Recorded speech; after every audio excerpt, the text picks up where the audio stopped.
শেষ ঠিকানা যদি ৩.৫ হাত মাটি হয়, তাহলে কিসের তো ক্ষমতার দাপট?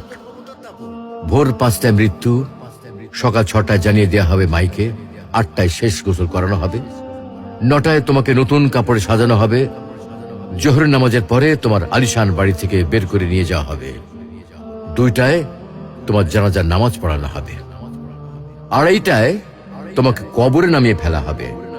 মাটি দেওয়া শেষ হয়ে গেলে কেউ তোমার জন্য দোয়া করবে, আর কেউ চলেও আসবে। এই তো জীবনের শেষ আয়োজন। তো কিসের তো অহংকার, কিসের তো ক্ষমতার দাপট? হ্যাঁ, ক্ষমতা কারোর জন্য চিরস্থায়ী নয়।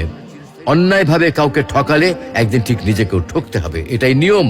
হ্যাঁ, এটাই নিয়ম। ভোরের সূর্যোদয়ের আলোতে যে পৃথিবী আলোকিত হয়, সন্ধ্যার সূর্যাস্তে তা আবার হারিয়ে যেত দেখি। অসত্য দিয়ে সত্যকে কখনো ঢেকে রাখা যায় না। প্রকৃতি